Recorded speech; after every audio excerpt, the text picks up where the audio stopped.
Ce qui est dommage, c'est que c'est plus ou moins, plus moins que plus la première situation au bout de 2 minutes pour nous, mais... Certains aimeraient avoir un montant relativement semblable pour plus, d'autres voudraient avoir un montant relativement plus pour plus. Jusqu'à minuit, c'est l'after-foot. Moi je suis pour le plus avec le plus, mais pas le plus égale le moins n'égale pas plus. Gilbert Bribois.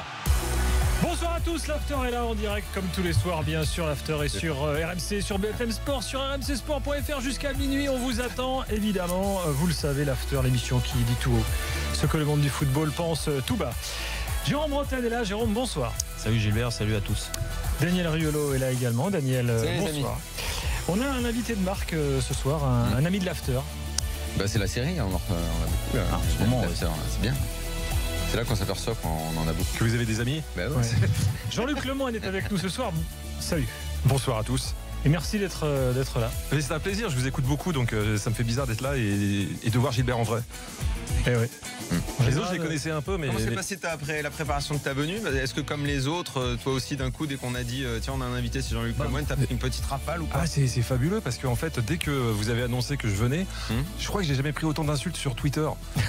C'est normal. Je me suis fait déchirer. Pourquoi vous invitez cet abruti ? Ouais, ce décérébré, tout ça, ce beauf, j'ai tout eu. Donc bienvenue à tous. C'est le bizutage de avec ça, maintenant il est tranquille. Oui, il est Quel recul il a pris là-dessus. Ah totalement. Ouais. Maintenant ça s'est renversé. Alors je précise bien sûr que tu es un grand malade de foot pour ceux qui ne le sauraient pas. J'aime beaucoup le foot, ouais, et je vous écoute beaucoup. Ça inquiète beaucoup ma compagne. Et ton club c'est le Paris Saint-Germain. Mais depuis toujours, hein. C'est pas par opportunisme après les Qataris. Donc t'as un vrai Depuis tout à l'heure, il est en présentation du passeport, c'est pas ça. Vital, il a tout balancé. Pas depuis 2011, je vous le dis. Mais quand on a bouffé 10 ans de galère et tout, et qu'on était encore supporters, on mérite. Du Jérôme Bretagne. Comment ça, galère ? Tu veux dire que c'était galère quand il y avait Jérôme Bretagne au parc ? Non, Jérôme, c'était une embellie. J'ai beaucoup de respect pour Jérôme parce que quand il est venu, franchement, sortait de finale de Ligue des Champions, c'était un vrai pari de venir au Paris Saint-Germain. Et respect pour ça. Les avis du soir, bien sûr. Jérôme veut parler de Raymond Domenech. Il nous expliquera ça pourquoi dans quelques instants. Pourquoi tu verras. Jean-Luc veut parler du mercato du PSG. Et toi, Daniel, un soir, Daniel, il n'a pas d'avis. Pour une fois, il n'a pas d'avis, le gars. T'as pas d'avis. Toi, t'as passé 3 jours. J'aurais les avis sur les vôtres. Ouais, mais je me suis coupé un petit peu là, tu vois. Il y a la Coupe du Monde qui arrive, il faut être un peu tranquille. Enfin, on a un gros dossier supporter marseillais dans quelques instants, puisque il y a problème entre les Yankees et l'OM. On va tout savoir dans quelques secondes. Et puis les rendez-vous habituels de l'after, foot international. Tout à l'heure, l'actu belge au programme. La Belgique joue en ce moment face à l'Égypte. On va aller sur place dans quelques secondes. Plongé dans l'histoire passionnante du football russe à 8 jours du début de la Coupe du Monde avec la sortie d'un bouquin très intéressant là-dessus et puis le quiz à 23h40 tout à l'heure avec à gagner une belle BD comme tous les soirs bien sûr on verra si on verra Jean-Luc là c'est le test ultime. J'ai pas envie de perdre. Là derrière je suis soit la nuit blanche soit tu dors bien. Hier c'était avec Jérôme, t'es mal barré. Hier c'était une rafale. 32-16 pour nous joindre. T'es régalé, hein. Hashtag RMC Live. Tu l'as mangé, Jonathan ? Direct studio. On vous attend. Il a gagné haut la main hier soir. 2 directs, les gars. D'abord donc Belgique, Égypte. Aurélien Thirsin est au stade à Bruxelles. Aurélien, bonsoir. Salut Gilbert, salut à tous. 56e minute de jeu, 2-0 pour les Belges contre l'Égypte. Début Lukaku, Hazard en première période. Et l'Égypte sans Mohamed Salah, c'est très faible, messieurs. Ne pariez pas sur l'Égypte si Mohamed Salah n'est pas là. On aura tout à l'heure Sacha Tavolieri qui nous dira tout de ce match, bien sûr. Et puis il y a également un peu de basket ce soir. Limoges-Monaco, Benoît Boutron, c'est la demi-finale de Pro A. Exactement, c'est le match 3 de cette demi-finale. Salut les gars, il n'y a plus que 2 points d'écart. On est dans le 3e quart-temps. Il reste 3 minutes 30 à jouer. Et pour l'instant, c'est Monaco qui mène à Limoges. Le score 56-54. Moi, mon avis tranché, j'ai décidé, je pourrais peut-être le faire sur la nouvelle montre de Jérôme Bretagne. C'est moche ça. Donc on respecte plus rien, même pas les montres. Voilà.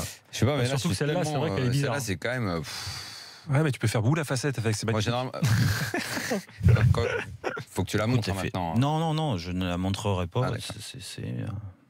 C'est pour son intimité, son privé. Voilà. Regarde, ils essayent de. À un moment, il va forcément décroiser les bras. Vous qui nous regardez à la télé, pour ceux qui sont à la radio, je suis désolé. Quoi vous dire? Ça ressemble un petit peu à celle qu'on peut gagner dans les fêtes foraines. Tu sais, quand le crochet il descend pour attraper les trucs, mais t'attrapes jamais rien avec. Ouais, sauf que là t'attrapes. Oui, j'imagine Capo une blinde, j'imagine. Non, mais là t'attrapes ton salaire pendant 2 ans. Donc voilà ce que t'attrapes. Messieurs, n'en déplaise aux Parisiens autour de la table, on va partir à Marseille tout de suite. On va dans quelques instants avoir avec nous Guillaume Barthélémy, qui est un des porte-parole des Yankees, groupe de supporters bien connu sur la place. Mais d'abord, rappel des faits avec Valentin Rodriguez qui est là. Valentin, bonsoir. Salut Gilbert, salut monsieur. Valentin. Alors, bras de fer entre Jérôme, les Yankees. Qui vient dans l'after, t'es au courant? Bravo Valentin. Merci. Bras de fer entre les Yankees et l'OM. Tu vas tout nous expliquer et ensuite on en débattra avec Guillaume Barthélémy. Oui, il y a plusieurs causes. On va commencer tout d'abord avec une histoire de revente de tickets pour le match de Ligue 1 face à Lyon le 18 mars dernier. C'est des bracelets de piscine qui avaient été vendus illicitement à des supporters, une centaine à peu près, pour accéder au Vélodrome. Par conséquent, le club a décidé de porter plainte immédiatement pour escroquerie. Ensuite, il y a eu également les Yankees qui avaient défrayé la chronique en février avec l'annulation au dernier moment d'un Tifo spécial Marseille, la nouvelle série sur Netflix. Avec Depardieu, ouais. Ouais, c'est ça, avec Depardieu. Le groupe du Virage Nord avait eu un partenariat, une aide financière avec le géant américain de Netflix pour faire ce grand Tifo. Il a été annulé sans prévenir les autres associations de supporters qui étaient associées, les MTP, les Dodgers. Et puis il y a également début janvier une histoire de carte bleue qui avait été volée, la carte bleue du groupe des supporters des Yankees qui avait été volée et on avait dépensé plusieurs milliers d'euros avec cette carte bleue. Après tous ces faits, Jacques-Henri Hérault a volé le code aussi. Ouais, ils avaient tout volé. Ils avaient vendu pour près de 1500 euros à peu près de divers frais. Ensuite, si je vole une carte bleue, je vais un peu au-delà de 1500. Hein. Ouais, c'est petit. Bloqué. Ils n'ont peut-être pas eu le temps. Ouais. C'est ce truc auquel tu penses. Dès qu'on vole une carte bleue, tu dis putain, j'aurais pu prendre plus que. Tant qu'à faire. Bon, la suite des faits. La suite, donc Jacques-Henri Hérault a demandé des explications au président Michel Tonini, et donc on en a résumé, voilà, qu'il n'y aurait plus des Yankees, pardon. Donc voilà, la campagne de abonnement débutera lundi prochain, nouvelle campagne, et donc il y aura un réaménagement du virage nord qui sera mis en place. Donc les Yankees ne peuvent plus vendre d'abonnement. Voilà. Ça veut pas dire qu'il n'existe plus. C'est juste qu'ils ne profitent plus du système mis en place. Il y avait une convention entre les Yankees et le club qui a été résiliée par le club. C'était eux qui réglaient leur. Ça a été résilié. La réaction des Yankees n'a pas tardé. Dans la foulée, donc c'était lundi la nouvelle pour les Yankees qui n'existait plus. La réaction n'a pas tardé. Dans un communiqué paru lundi soir, ils ont ainsi qualifié de pseudo-bobo Jacques-Henri Hérault qui veut détruire les supporters. Ils ont accusé lui et Frank McCourt d'être aux ordres de la LFP. Voilà, donc c'est des mots durs. Ils veulent détruire ce que les Marseillais ont mis 100 ans à construire. Voilà, ce sont les termes des Yankees dans ce communiqué. On comprend bien que les Yankees sont décidés à se défendre. Ils vont les attaquer par tous les plans, c'est ce qu'ils ont dit, clairement. Et on rappelle quand même, les Yankees, c'est quand même une association très forte. Ça existe depuis 31 ans. C'est une affaire familiale. Depuis la mère Tonini a créé ce groupe.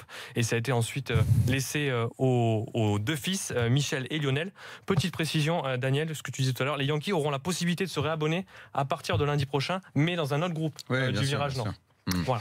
Merci Valentin. Sauf s'ils veulent toujours s'appeler Yankees, mais qu'ils achètent des abonnements par eux-mêmes. Oui. Ils ont le droit de rester. Soyons précis, les Yankees existent toujours, mais c'est la convention entre le club et eux qui aujourd'hui n'existe plus. Et donc ils ont même tenu une conférence de presse ce soir à Marseille. Les Yankees. On a d'ailleurs en ligne avec nous un des porte-parole du groupe qui est là. Guillaume Barthélémy est là. Bonsoir Guillaume. Bonsoir messieurs. Bonsoir Guillaume. Alors, cette convention-là, est-ce que vous vous attendiez à ce que le club la résilie ? On s'attendait à ce qu'il la résilie le 22 mai quand ils nous ont adressé un premier courrier d'huissier dans lequel ils ont clairement expliqué qu'ils souhaiteraient, qu'ils envisageaient la résiliation de la convention. Avant le 22 mai, ce point n'a jamais été évoqué, ni directement avec vous, ni par moyen interposé. Bon, et vous pensiez que ça allait aller jusque-là ou vous y attendiez pas ? On a senti un climat un peu de méfiance et de défiance à partir de l'été dernier, ce qui nous a un peu conforté dans nos convictions, c'est le dépôt de plainte suite au match d'OM Lyon, où là, on a clairement envisagé ce scénario. Et dites-moi, Guillaume, c'est quoi la réaction des autres groupes de supporters par rapport à ça ? Ils ont envie de vous soutenir parce qu'on pourrait très bien imaginer, je sais pas moi, une riposte commune avec tous les autres qui disent si les Yankees sont plus là, nous on se casse aussi. Je sais pas, je dis ça peut-être, non ? Ouais, alors effectivement on a eu des réunions entre nous. En fait, la question centrale des 2 réunions qu'on a eues avec les autres associations de supporters, c'était de savoir si Jacques-Henri Hérault avait un problème avec Michel Tonini ou si Jacques-Henri Hérault avait un problème avec les groupes de supporters en général et peut-être plus particulièrement les Yankees. Ouais. Donc on a pu poser la question et avoir la réponse, puisque suite au premier courrier de l'huissier, on nous conviait gentiment à venir s'expliquer telle une procédure de licenciement comme si on était un de ses employés. Ça a dû échapper qu'on était une association de loi 1901 et qu'on était souveraine, mais bon. Et donc quand on s'est vu, Michel Tonini a posé clairement la question à Jacques-Henri Hérault et l'a posé plusieurs fois, de plusieurs façons possibles. Et sa réponse a chaque fois été « Non Michel, il n'y a rien contre toi personnellement et contre le groupe. Il y aurait eu des agissements pareils dans une autre association, je me serais comporté pareil. » Ouais, d'accord, mais là tu réponds pas réellement à la question. Est-ce que les autres peuvent s'unir à vous pour dire si les Yankees sont virés, on dégage nous aussi? Est-ce que ça a été évoqué ça? Ça n'a pas été évoqué, ça s'est pas posé aussi clairement en fait. C'est surtout une première réunion qui a servi d'information parce que beaucoup de désinformations circulent autour de ce dossier-là. Une fois qu'on a eu les courriers dans les mains, on a pu le lire aux autres groupes de supporters pour qu'ils fassent leur propre avis. Nous, clairement, ils s'attaquent à un groupe, et bien les autres suivront, ça c'est à peu près clair. Donc, est-ce que vous voulez être solidaire ou pas? Et chacun a son âme et conscience qui se sont positionnés ou pas positionnés d'ailleurs. Ça veut dire que là, on peut dire que, enfin, de votre point de vue, Jacques-Henri Hérault a déterré la hache de guerre? Je pense que Jacques-Henri Hérault peut créer une jurisprudence, tout à fait, ouais. Bon, elle aurait été courte la lune de miel quand même, parce qu'il n'y a pas longtemps avec la finale de l'Europa League, j'ai l'impreson que tout le monde s'entendait bien, et là ça part en sucette. Alors, vous parlez de lune de miel, il y a peut-être qu'il aurait pu en exister une à leur arrivée. Vous saviez que à l'époque de l'ère Labrume, la campagne d'abonnement qui s'était pas trop bien passée avec lui nous avait conduit dans les tribunaux, les Yankees et Labrume.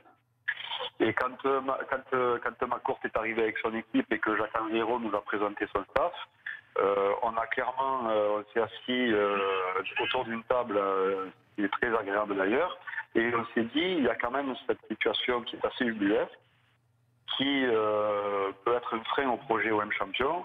Donc raisonnablement, est-ce qu'on n'enterre pas ça, on fait de ça du passé, et puis on repart sur quelque chose de sain, quelque chose d'ambitieux, et on donne toutes les chances au projet OM Champion. Oui, Guillaume, aujourd'hui... Il a failli y avoir une lune de miel. Ok. Aujourd'hui, le président de l'OM, il vous reproche des faits très clairs. Je ne suis pas en train de dire des vrais ou pas vrais, j'en sais rien. Il vous reproche des faits très clairs. Vous, tout ce qu'il dit, vous le contestez. Vous dites, il se trompe complètement. Nous, on n'a rien à se reprocher. On ne devrait pas être sanctionné. On devrait être toujours dans la convention. On doit recevoir nos abonnements. Et la vie doit continuer comme avant. C'est à peu près ça, sauf que ce que dit Hérault n'est pas si clair que ça. Je peux vous dire que c'est pas si clair que ça, parce que moi, du coup, j'ai son discours dans la presse et j'ai les courriers qu'il nous envoie. Vous voyez ce que je veux dire? Et notre préoccupation aujourd'hui... mais alors c'est quoi, d'après toi, c'est quoi pourquoi il vous en veut comme ça, alors?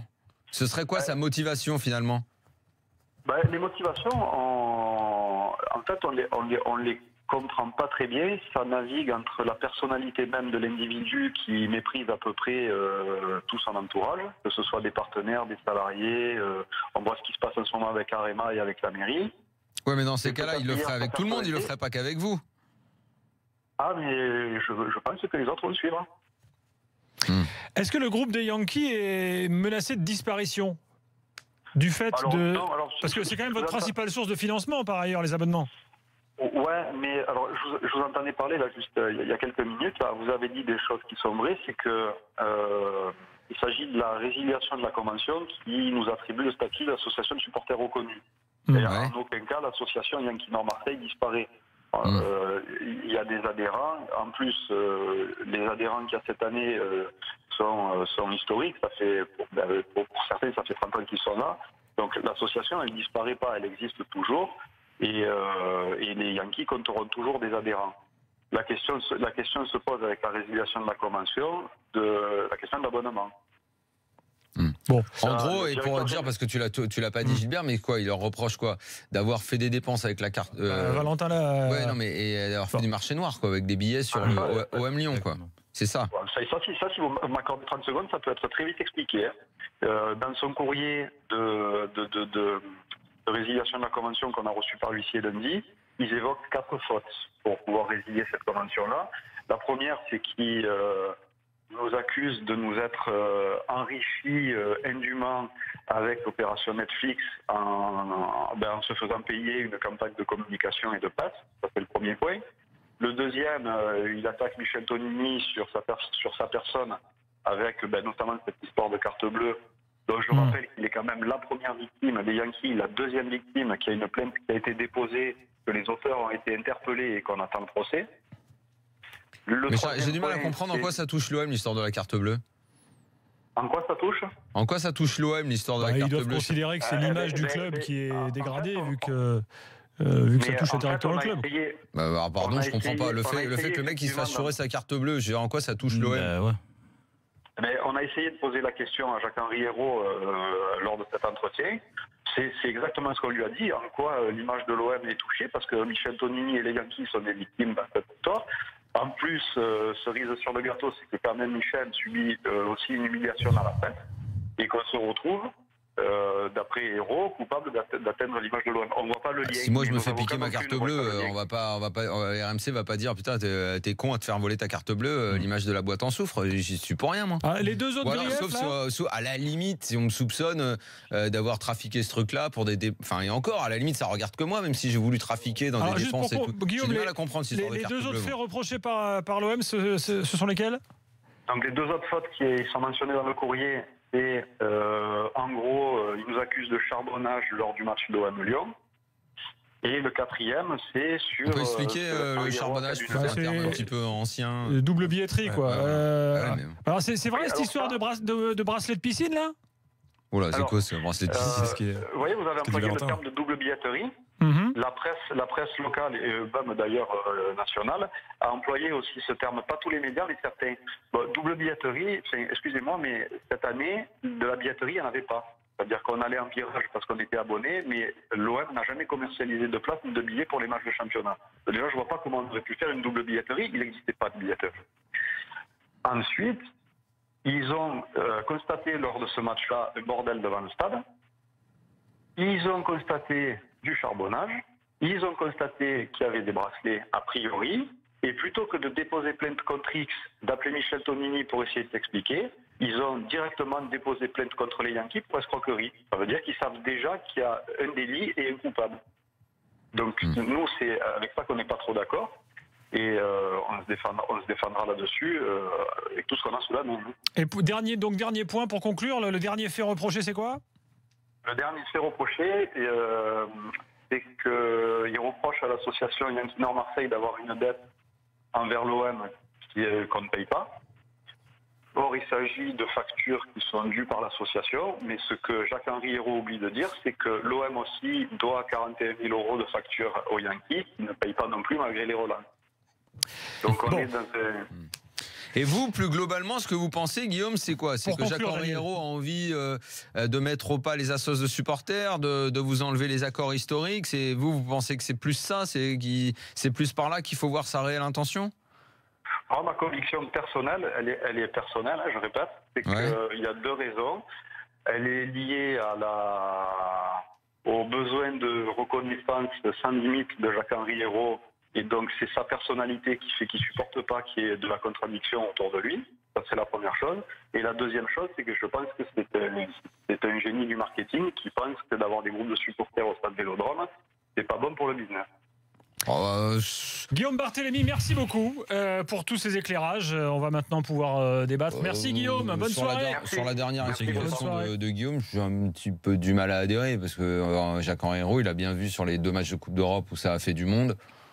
C'est quand même mieux pour l'image de l'OM d'avoir le stade plein avec les tifos et avec tout le bordel qu'il y a avec. Sauf que vu le poids des groupes de supporters au Vélodrome à Marseille, là, Jacques-Henri Hérault, il prend peut-être un risque aussi. Parce que s'il se retrouve avec la moitié du stade contre lui, je veux dire, la reprise peut être chaude. Ce que posait comme question Daniel, c'est savoir s'il y a aussi de la solidarité entre les groupes. Parce que si d'un seul coup il y a un groupe qui disparaît ou qui en tout cas n'a plus accès au stade, est-ce que ça dérange les autres ou pas? C'est là où ça peut poser problème. C'est un gros groupe quand même. Si les autres, certes, mais d'abord ils peuvent revenir, ils ne sont pas exclus. Mais si les autres disent si vous punissez eux, nous aussi on fait la gueule, c'est un sacré bordel et effectivement c'est même un risque. Mais enfin les autres, excuse-moi, tu sais bien que les associations elles vivent principalement de la vente des abonnements. Puisqu'ils prennent une part sur les abonnements. C'est leur financement, c'est ça. Donc ça veut dire que les autres iraient par solidarité se couper de leur financement. Moi j'ai du mal à y croire. Écoute, en tout cas, moi si j'étais boss... Il y a souvent eu de la concurrence entre groupes à Marseille, parfois très chaude.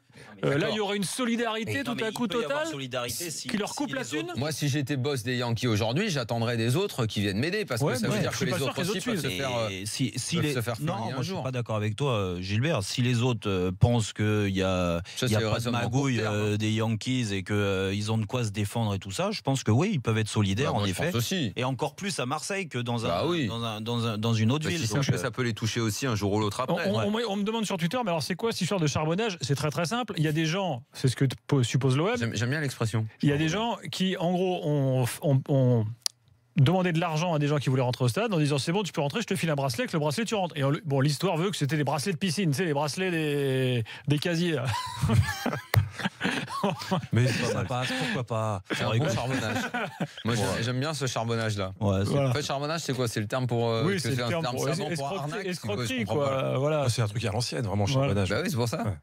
Bon.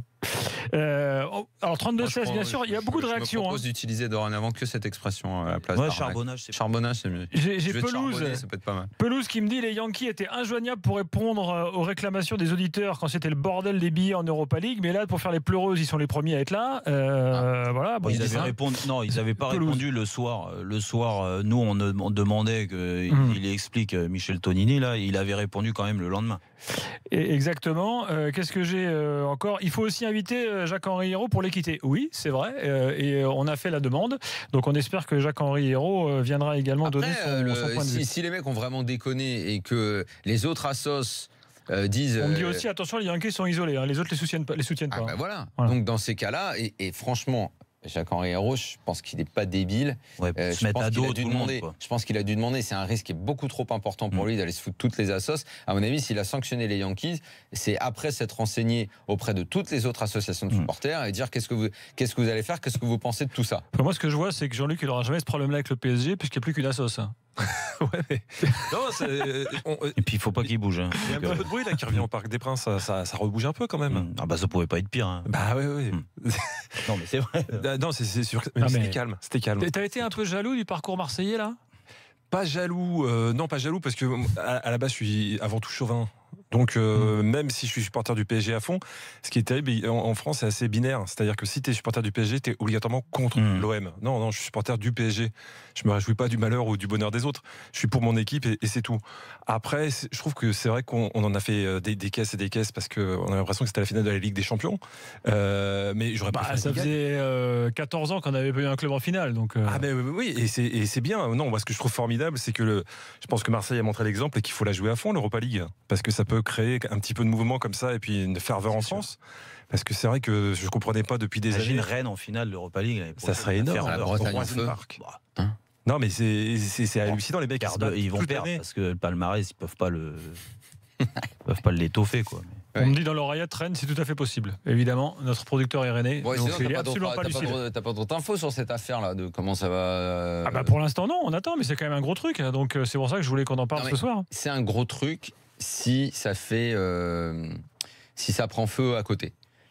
Si réellement il y a problème avéré de la sauce Yankee, j'ai un peu peur pour eux et je me dis quand même que Jacques-Henri Hérault s'est pas lancé là-dedans sans avoir un peu verrouillé l'affaire. Attention à des après, sujets. Il aurait peut-être pu attendre, s'il y avait bordel, qu'il y ait des décisions de justice après avoir porté plainte pour clairement les mettre à l'écart. Attention à des sujets les plus récurrents de l'histoire de l'After. Revient sur le tapis ce soir grâce à Jérôme Roten. Raymond Domenech est au programme de l'After dans quelques instants. Tu devais faire un avis toi sur les Yankees, t'as pas fait d'avis finalement. Après tu me dis que moi j'ai pas fait d'avis. On a fait un éclairage. C'est pas habituel à l'After, c'est un éclairage. Une explication. Hop, voilà. T'as pas d'avis non plus.